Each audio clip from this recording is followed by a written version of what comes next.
My name is Simcha Pearlmutter, and as you can probably see by looking at me, I'm an Orthodox Jew. I live in Israel, and I have lived in Israel and in the middle of the desert in Israel for nearly 30 years.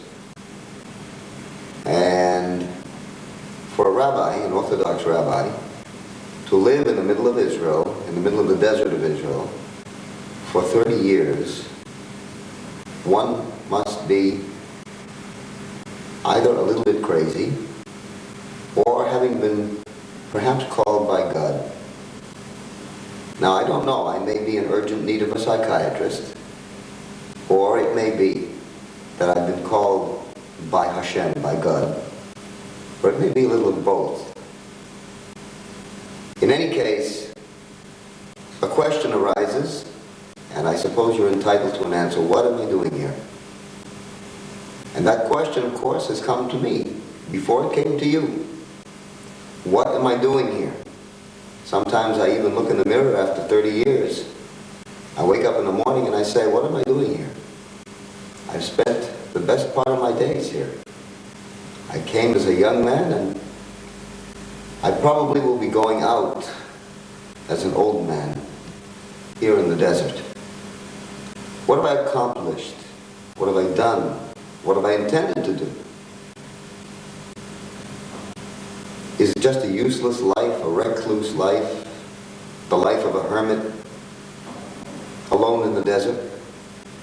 Or is it something that I've been called upon by God to do? And another question even before that, who is this mad rabbi in the middle of the desert of Israel?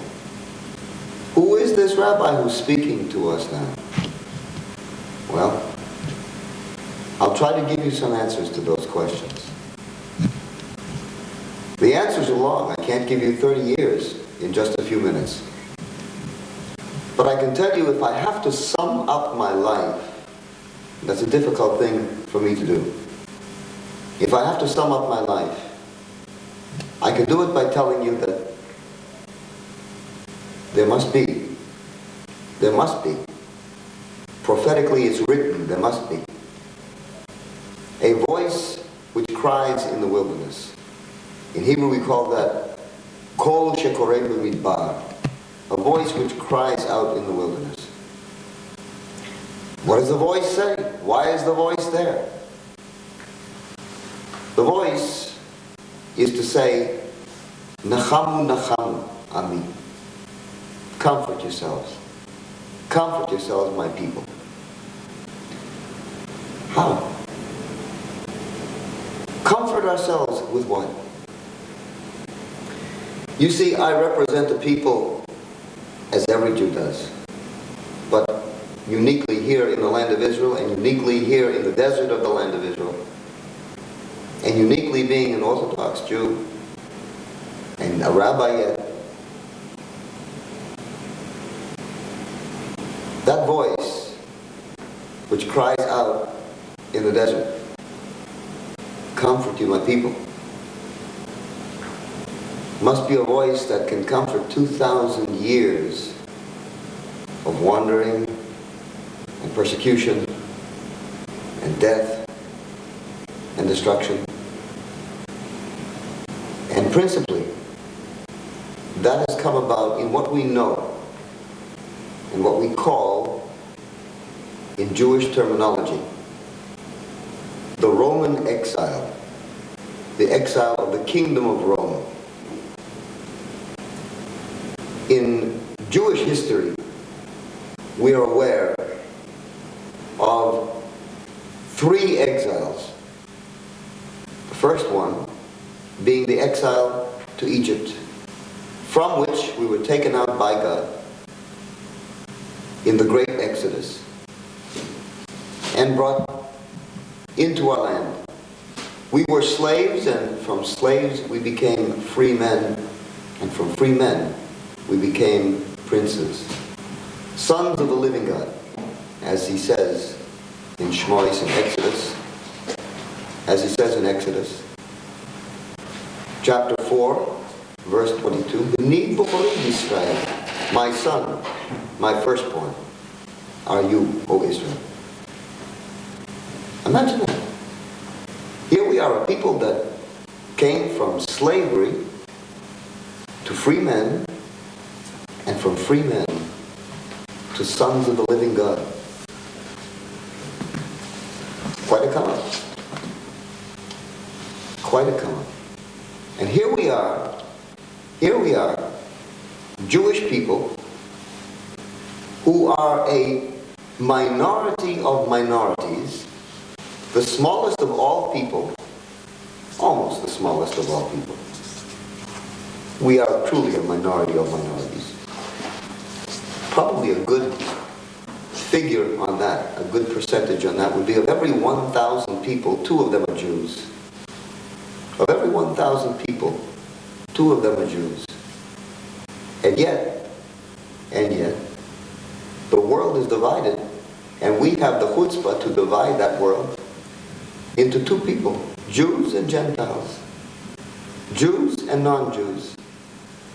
And you know, what makes it even funnier is that the Gentiles accept it.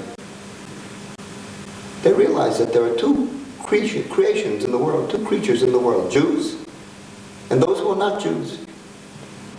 And every time a non-Jew, a Gentile, introduces himself to me, he says, I'm a Gentile. We say, look what he's doing.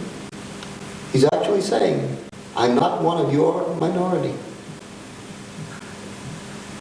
No one apologizes for not being Chinese, for not being Japanese, for not being Hungarian. But everyone seems to apologize for not being Jewish.